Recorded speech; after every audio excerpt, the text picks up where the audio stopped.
So guys good morning. আজকে কি করছি দেখো, কাটছি আমরা ইঁচড়। তো কিভাবে কাটছি না কাটছি তোমার ফুল দেখাবো। এমন স্পেক্স মিন্স ইসে লেন্স কাট থেকে নেওয়া স্পেক্স পরে বটি নিয়ে ইঁচড় কাটতে বসে, সব প্রো ম্যাক্স ওদিকে আলট্রা আছে, ঠিক আছে, সব নিয়েও ইঁচড় কাটতে বসেছে। এখন জাস্ট ইঁচড়টা ধিমি এভাবে জাস্ট নাড়ি 5 মিনিট অন্তর কষাতে হবে। কষতে কষতে ইঁচড়টা রেডি হয়ে যাবে। সো গাইস দেখো ইঁচড় রান্না হয়ে গেছে। দেখো কষা কষা ইঁচড়, ঠিক আছে, আর সঙ্গে আছে পিওর ঘরে বানানো রায়তা, ঠিক আছে। So guys good morning. আজকে কি হচ্ছে দেখো, আমাদের ইঁচড় কাটা হচ্ছে। এবার তোমরা বলবে ইঁচড় তুমি কাটছো কেন? কাটছি কারণটা হচ্ছে ইঁচড় পেয়েছিলাম বাজারে, যাকে বললাম কাটতে, বললাম আমি কাটবো না। ঠিক আছে অসুবিধা নেই, আমি কেটে নেবো। চলো আর ইঁচড়টা কাটবো। ইঁচড়টা কেটে রান্না করে পুরো একদম সাটিয়ে একদম কষা কষা ইঁচড়, ঠিক আছে। চলো আজ খাওয়া দাওয়া হবে, দেখে থাকো ফুল ভিডিও। তো গাইস চলো কাটি। ইয়া তোমাদের দাদা সবকিছুতে এক্সপার্ট। তেল দিয়ে হাতে প্রপার এক্সপার্টদের মতো ইঁচড় কাটতে বসেছে। দেখো পুরো প্রফেশনালদের মতো ইঁচড় কাটছে, দেখো দোকানদারদের মতন। তোমরা বলবে হচ্ছে কি হচ্ছে না, ঠিক আছে। আবার অনেকে বলবে এইভাবে কেন কাটছো, ওভাবে কেন কাটছো। ও যে কাটতে পারছে এটাই অনেক।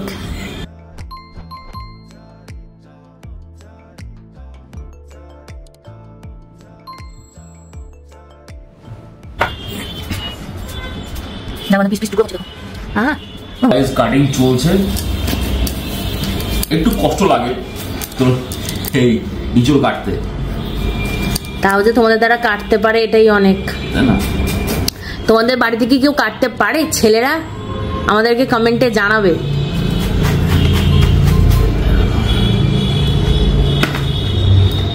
চলো এরকম হ্যান্ডসাম ইঁচড় কাটাওয়ালা দেখেছো কখনো?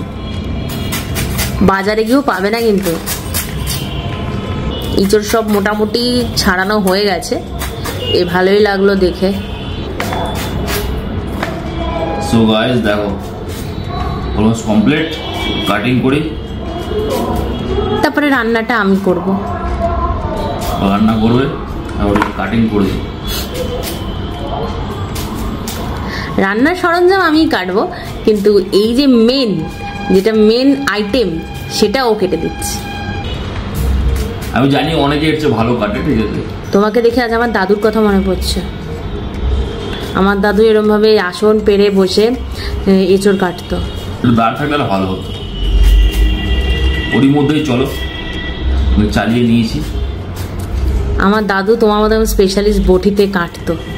আজকালের ছেলেমেয়েরা তো বটিতে কাটতেই পারে না। বটিতে কাটা অনেক দূরের কথা, বটি, হোয়াট ইজ বটি? তোমাদের সেটা প্রপার ওয়েতে কাটিং করে দেখিয়ে দিল। কখনো দেখেছো এরকম বটিতে কাটতে বসেছে, মাথায় চুল স্পাইক করে, চোখে এরকম স্পেক্স পরে, লেন্স কাটে স্পেক্স পরে, হাতে বটি নিয়ে কাটতো। এরকম স্টাইলিশ এঁচড় কাটাল আমি জীবনে দেখি। এটাই মেন্টস জিন্দেগি। ইয়েস, তার সত্ত্বেও আমরা এসব সব পারি, ঠিক আছে। মানে এটাই মানে হচ্ছে যে সবসময় হাইফাই সব ইউজ করা, মানে যে বটি ইউজ, ও বটিও ইউজ করছে, সামনে আইফোন নিয়ে। ইয়া তারপর কি জন জ্যাকবস পরে। ইয়েস, লাস্ট এঁচড়ের পিস কাটা এই কমপ্লিটও। ও তো এঁচড় কাটলো, এখানে এঁচড় সেদ্ধ বসিয়েছি, অলরেডি সিটি পড়ে গেছে। আর এখানে হচ্ছে এখন আলু পেঁয়াজ ভাজা, আর এতে সর্ষের তেলে নুন আর আমি এলাচ ফোড়ন দিয়েছি, দিয়ে এখন হচ্ছে আলু পেঁয়াজ ভাজা। আর এটা মোটামুটি ভাজা হয়ে গেছে। এর মধ্যে এখন দেবো হচ্ছে আদা, রসুন, কাঁচা লঙ্কা, তার মধ্যে আছে হলুদ, জিরের গুঁড়ো সব। এবার এটা আমি এর মধ্যে দিয়ে দেবো।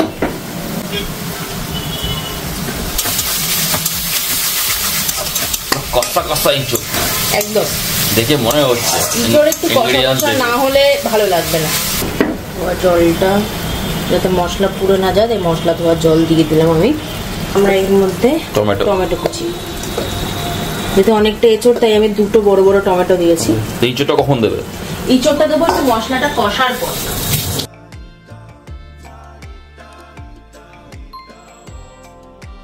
এর মধ্যে দেবো হচ্ছে 1 চামচ মতো নুন। নুন দিলে কি হবে, এগুলোর থেকে জল ছাড়বে, এবার ওই জলেই টমেটো আলু সব সেদ্ধ হয়ে কষে যাবে। আর এঁচোড়টা কেমন সিদ্ধ হয়েছে চলো তোমাদেরকে একবার খুলে দেখা যাবে। ওর মতন কষুক। ও দেখো পুরো ধোঁয়া ওঠা এঁচোড়। হ্যাঁ, ইঁচড় একদম পারফেক্ট সিদ্ধ হয়ে গেছে এবং খুব ভাঙেনি একটা ইঁচড়। এমনভাবে দিয়েছি আমি, কোনো ইঁচড় ভাঙবে না। দেখে মনে হচ্ছে না যেরকম আমরা খাসির মাংস প্রেশার কুকারে সিদ্ধ বসাই, ওরকম লাগছে দূর থেকে দেখতে। আর খেতেও পুরো এরকমই হবে, খাসির মাংসের মতো। এর জন্য তো এঁচড়কে আরেক কথায় গাছ পাঠা বলে। তো চলো এখন কিছুক্ষণ মশলাটা কষুক। দেখো মশলাটা কি দারুণ কষেছে। মশলা তো কষে গেছে পুরো, একদম দেখতে হচ্ছে কেমন লাগছে বলো একবার দেখে। আর আমি ঢালবো। এঁচোড়টা অনেকটা আছে, তোমাদেরকে কতটা কাটলাম। আমি প্রেসার কুকার ঢেলে ঢালতে পারবো না, তো আমি এটাকে হাতা করে করে কড়াইতে দেব।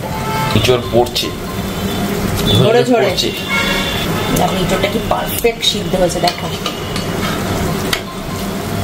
দেখো মনে হচ্ছে এঁচোড়টা খুব ভালো।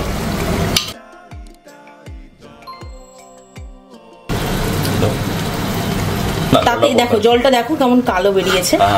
এই জন্য জলটা আমরা দেবো না, কারণ জলটাতে অনেক কষ থাকবে। এবার যদি রান্নায় দিই, রান্নাটা পুরো কষ কষ খেতে হয়ে যাবে। আর যারা এঁচোড় কড়াইতে সেদ্ধ করছে তাদের ব্যাপারটা আলাদা, কিন্তু কড়াইতে সেদ্ধ করলে অনেক সময় লাগবে। যেমন তোমাদের খাসির মাংস করতে সময় লাগে, ওরকমের কাছাকাছি সময় লাগবে। আর এবার এটাকে আমরা মিক্সিং করবো। যেটা বড় কড়াই নিয়ে নিয়েছি রান্নার জন্য আমি। ইঁচড় আর ইঁচড়, আলু আমি কমই দিয়েছি আজকে। এর মধ্যে আর কি পড়বে? এর মধ্যে এখন ইঁচড়টা সব মশলা দেওয়া আছে, আলাদা করে মশলা দেওয়ার এখন আর কিচ্ছু নেই। এখন জাস্ট ইঁচড়টা ধিমি এভাবে জাস্ট নাড়ি 5 মিনিট অন্তর অন্তর কষাতে হবে। কষতে কষতে ইঁচড়টা রেডি হয়ে যাবে। দেখা যায়। এখন আমি এটা ঢেকে দেবো, দেন তারপর আবার কিছুক্ষণ পর দেখাচ্ছি তোমাদেরকে। কি হয়ে গেছে? ও গাইস কি লাগছে দেখো, পুরো এক করে শুধু ইঁচড়। দেখো ইঁচড়, লাস্ট ইঁচড়টা তো কষছিল তোমরা দেখলেই।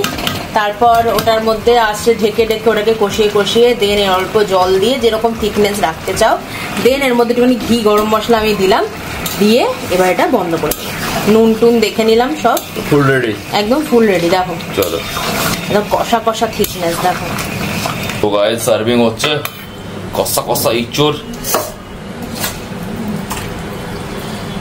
ও কি কালার, শুধু ইঁচড়, আজ আর কিছুই বানাইনি, শুধু ইঁচড় খাবো বলে কোনো রান্নাই করিনি। আর এতটা ইঁচড়টা ছিল ও রান্নাই হয়নি। আচ্ছা সো গাইস দেখো ইঁচড় রান্না হয়ে গেছে। দেখো কষা কষা ইঁচড়, ঠিক আছে। আর সঙ্গে আছে পিওর ঘরে বানানো রায়তা, ঠিক আছে। এর মধ্যে আছে পেঁয়াজ, আছে শসা, আছে টমেটো, পুরো কুচি কুচি কেটে একদম মিক্সি করে।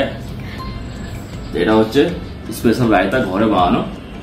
পুরো পাঁপড়ের সাথে ভাতটাকে পুরো গার্নিশ করা হয়েছে।